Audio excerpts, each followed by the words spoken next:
Bonjour Bruno Donnet. Bonjour Philippe.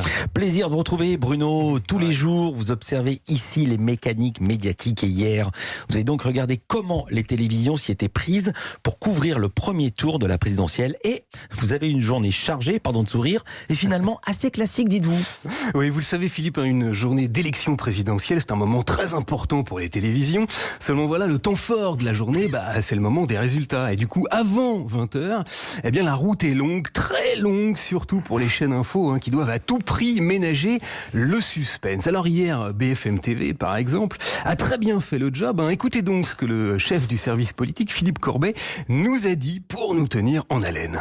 C'est pas le moment d'aller dans votre cuisine chercher quelque chose au frigo, restez devant BFM TV. Restez là, ne bougez pas, qu'il a dit le gars. Le hic, Philippe, c'est qu'avant 20h, l'exercice auquel on assiste, c'est finalement un interminable programme de comblage. La seule image que les journalistes ont à se mettre sous la dent, c'est celle des candidats qui sont allés voter le matin. Alors, toujours sur BFM TV, je suis tombé sur Laurent Neumann en train d'essayer de gagner du temps et de donner un peu d'envergure à ces images. Oui, et encore une fois, qu'on y réfléchisse bien, c'est peut-être un des derniers moments de communion collective. Il a vu dans l'exercice du vote, auquel je rappelle quand même qu'un Français sur 4 n'a pas participé hier, un moment de communion collective. Et il l'a comparé à quoi? Tenez-vous bien, au service militaire. Avant, il y avait le service militaire. Il y a le sport. Un bon match de foot, Laurent, on ne dira pas le contraire. Oui et non, parce que effectivement, le sport, tout le monde n'est pas passionné par le foot, les JO, etc. Le vote est un moment de communion collective, comme le service militaire. Voyons, le service militaire qui excluait quand même 50% de la population puisqu'il ne concernait pas les femmes. Alors, dire des énormités, c'est pratique, ça passe le temps, mais il y a un truc beaucoup plus efficace pour meubler, c'est ça. Elle est sur une moto, elle s'appelle Caroline Henry et elle suit Marine Le Pen depuis maintenant plusieurs dizaines de minutes. Le journalisme à moto, mes enfants, c'est devenu un grand classique depuis que Benoît Duquesne a poursuivi Chirac dans sa CX en 1995. Mais il y a un mais. Car bien souvent, Philippe, il y a un gros problème de son entre la moto et la régie. Caroline, vous êtes avec nous. Est-ce que vous nous avez entendu sur votre fier destrier? Sur TF1 hier, ça marchait pas terrible. Sur CNews, c'était un peu faiblard. Si vous m'entendez, Laurence, on vient de partir à toute vitesse en direction des quais. A priori, pour le moment, on se dirige vers les Invalides. Et sur France 2, la moto du malheureux Jeff Wittenberg a eu la très mauvaise idée de passer pile sous un tunnel, juste au moment où Laurent Delahousse lui donnait la parole. Jeff ? C'est pas trop tôt.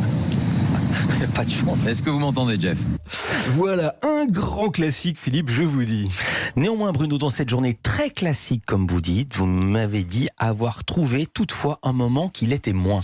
Ouais, ça s'est passé sur France 2, au moment où les candidats prononçaient leur discours d'après résultat. Le réalisateur de la soirée, Jérôme Revon, a eu la très bonne idée de diffuser des plans de coupe sur le visage des invités qui écoutaient leur leader. Et là, en 3 images, on a tout compris au pourquoi des résultats. Car si pendant que Jean-Luc Mélenchon s'exprimait, on a aperçu le regard extrêmement ému du député insoumis Adrien Quatennens, au moment où Valérie Pécresse a dit ceci. Malgré la passion qui m'anime, malgré la qualité de notre projet, je n'ai pas réussi. Le réalisateur a diffusé une image édifiante de Rachida Dati qui illustrait magistralement toute l'animosité qu'elle éprouve pour la candidate des Républicains et qui disait tout de l'ambiance délétère qui règne à l'intérieur du parti. Splendide image qu'une autre est venue immédiatement dépasser car lorsque l'écologiste Yannick Jadot s'est exprimé, Nous en tirerons toutes les leçons.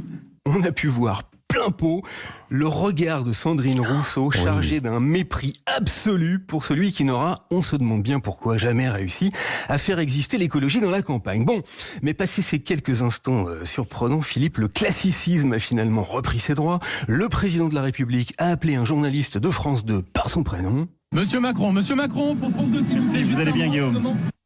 Voilà, Guillaume, ça Ah oui. Il y aurait donc encore de la connivence entre les journalistes et les politiques, on s'y attendait pas. Quant à Manuel Valls, il a comme d'habitude tenu à montrer d'abord sur CNews qu'il cherchait du boulot. C'est là où Emmanuel Macron a le talent, l'énergie, le leadership pour le faire.